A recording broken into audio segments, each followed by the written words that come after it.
you. Hi, everybody. This is a great turnout. Thank you so much for being here today. And I also appreciated that you all introduced yourselves because we have a lot of different types of foundations in here. So that's really good news. So I just want to tell you a little bit about why this topic, why now, and our speakers and how this session is going to go. So really, it all started a little bit more than a year ago. The nonprofit raters, Charity Navigator and the Better Business Bureau Wise Giving Alliance, teamed up with GuideStar, who I would not say is a rater per se. They're really just sort of more of a nonprofit information aggregator and distributor.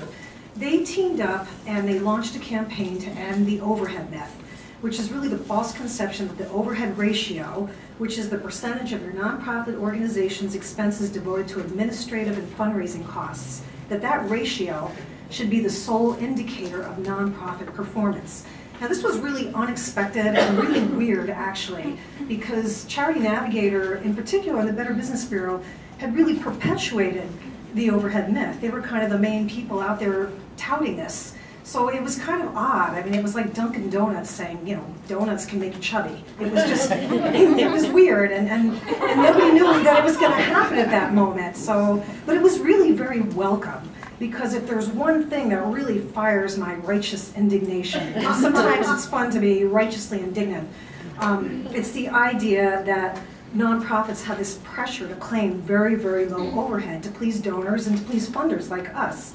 So since then the discussion has really, it's broadened, it's deepened, it's brought in all sorts of different actors. I mean, Dan Pallotta, love him or hate him, the guy's got a powerful voice. He's in there now big time. We have the National Council on Nonprofits, we have various funders, we have some state funder and nonprofit associations, the Office of Management and Budget. All these people are now starting to get involved in this conversation. And it even really showed up big time last week. I don't know if any of you read the whole stuff about the Red Cross that showed up in ProPublica and NPR and the Chronicle of Philanthropy. How Red Cross was out there, 91% of every dollar we raise goes to services. And then all the brouhaha that came up around that. Is that really accurate? And then it took like 2 pages to even explain in this article what is overhead, what it would look like, what it's like for the Red Cross. It was like, you know, my head's going to explode. Why is this so difficult? So I see how it happens, you know, an overhead ratio. How else do you quickly get in there and say, is this place worthy or effective? But if you're going to leave that alone, what are you going to look at? So it becomes complicated. Then you're into impact and outcomes and evidence-based practices and all that stuff. And in order to get there, you're going to have overhead. So, and then the question becomes, what is overhead? Is it fixed costs? Is it fundraising? What is it? So, I'm talking a long time, I'm sorry, I'll get to it. But unexpectedly, my point is this, the overhead issue has several dimensions. Unexpectedly, you've got technical and accounting and public policy, nonprofit contracting, philanthropy, charity raters. So where do we even start?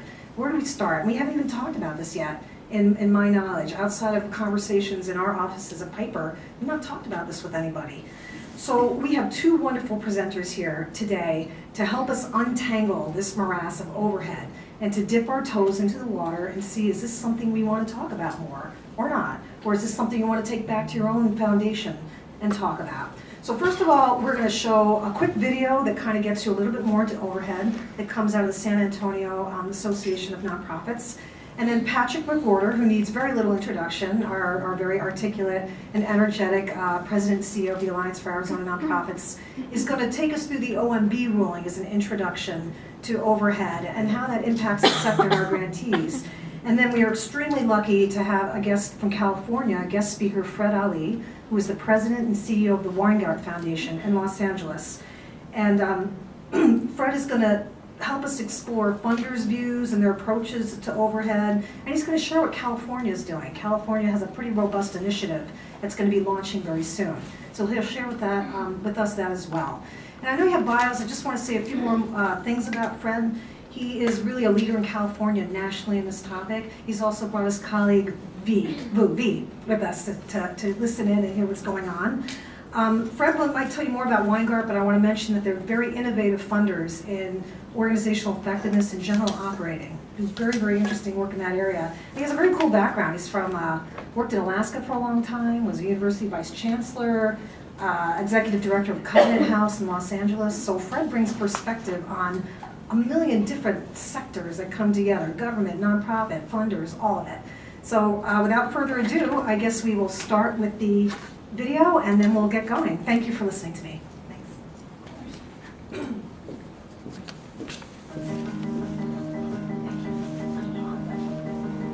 Coming to the nonprofit world, I wasn't very familiar with the term overhead. And what did that mean? Well, I quickly learned what that meant. You know, different funders, different organizations understands that to mean, what are your costs that, quote, don't directly tie to the service or the people that you are serving? And for me, that was kind of hard to accept because everything we do goes towards serving our cause. For a long time, when you're entrenched in the program, you see the deficiencies when it comes to technology or the money to do things at a really top-notch level. And then all of a sudden you're in charge of the organization and you know that you'll operate so much better and so much faster if you have computers at work or you have a phone for every person in your office. And for a long time we operated without those things because we were terrified to spend the money on those things because we had to show that everything went to the program. But in the big picture, when you have a phone that people can answer and you have computers at work, it does add to how effective you are, how efficient you are. And conveying that to funders is important. You know, they need to know that we're making the best use of their money and that every single person here, regardless if they're directly involved in the program or not, adds to the good work that we're doing. I think we need to be upfront with our salaries. We need to be upfront with our benefits. We need to put that out there on the table for our funders, for those who come to see our organizations. We need to be the first ones to put that out there and not be defensive about it. That this is what I'm worth, this is what my responsibilities are in the organization, and this is how I earn it. So I think on the fundraising side, when you see a really low percentage, you have to wonder, are they investing in the kind of infrastructure that's going to promote growth and sustainability for the organization? You know, do they really have enough fundraising chops that they're going to be able to sustain their operations? I think we need to change the conversation starting with us. We need to educate our board members about what's important and why overhead should be redefined. I think it's more important, instead of asking what percentage of overhead do you have, is how effective is the program? How sustainable is the program? Are you reaching the goals that you've set for yourself? As an organization, you've got to have that support staff, you've got to have that infrastructure, you've got to be able to document the success of the program, and all of that takes infrastructure. It's not overhead, it's part of the cost of the program. So the San Antonio Nonprofit Council, all of us that are part of it, we are all advocating that we have a collective voice when it comes to dealing with funding issues. We all struggle trying to tell our story and trying to convince the next funder that they need to invest in us.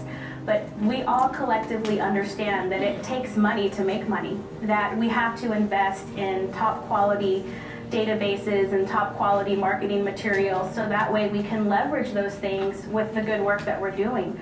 All of us that work for nonprofits, we're go-getters. We do 100 things at a million miles a minute, but it helps to support us when we have the people and the staff and the supplies that we need to carry out the program.